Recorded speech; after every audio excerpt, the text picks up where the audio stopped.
唔同嘅群組都會喺強勢嘅大人物或者當地嘅神明、神物或者徽號下統一。之後呢啲群組會不斷互相兼併，變得越嚟越大，而數目就越嚟越少。1988年，考古學家喺阿拜多斯發現一座古墓，就喺開羅以南300英里。專家認為佢埋葬咗埃及最早期嘅統治者之一。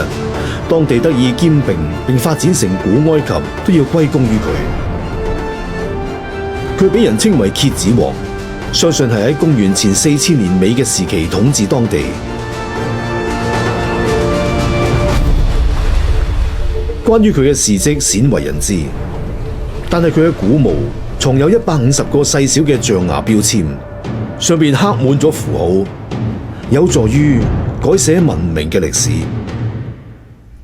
呢啲簡單嘅標籤揭示出一個驚世嘅發現，推翻咗考古學家對我哋祖先點樣互相通訊嘅一貫諗法。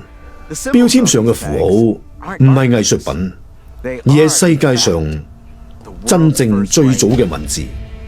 埃及文字就我哋所知，作為完全發展嘅象形文字，最先喺公元前3250年出現，而部分最早期嘅文物就係呢啲牌仔，佢哋出自阿拜多斯 UJ 古墓，出自同一墓葬群嘅類似標籤，存放喺倫敦嘅皮特里埃博物館。呢個係象形文字嘅形成階段。上面刻住啲咩？有人提出可能係個地方名，呢件係尊貴嘅物品。咁有咩用？你可以睇到上面鑽咗個窿，用嚟綁喺一個盒或者袋上面，用嚟標示財物資料。可能刻住呢樣財物屬於愛麗絲。可能係，亦都可能係刻住呢種物料係出自埃及呢一部分地區。係咁，我哋諗唔諗到呢個財物辨認系統有咩功能？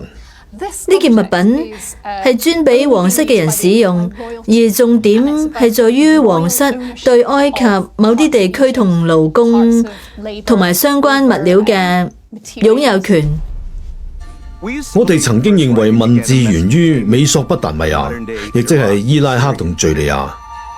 不過呢啲標籤證明喺同一時期，文字亦都開始喺非洲呢度獨自發展起嚟。至於邊種語言古老啲，有好大爭論，仲會持續落去。古埃及文字同美索不達米亞嘅文字冇關係，佢可以話係獨自發展起嚟嘅。而且近乎喺同一時間發展，呢種埃及文字睇落好似係頻繁咁用喺再早多少少，就喺我哋有真正發展好嘅象形文字之前。由於資源豐富集中，結果導致權力集中，造就最早期嘅君王統治廣泛地區。要保持大權在握，就需要有溝通能力。而為咗發揮最大溝通能力，就促使文字發展起嚟。於是文字就變成咗用嚟組織社會嘅工具，亦變成支配嘅工具，變成一樣統治人民嘅工具。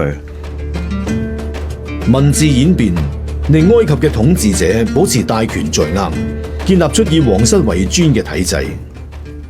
UJ 古墓似乎唔止藏有最早期嘅埃及文字，亦係第一座古墓被追溯出發展路線，帶我哋去到呢個古老王國嘅金字塔。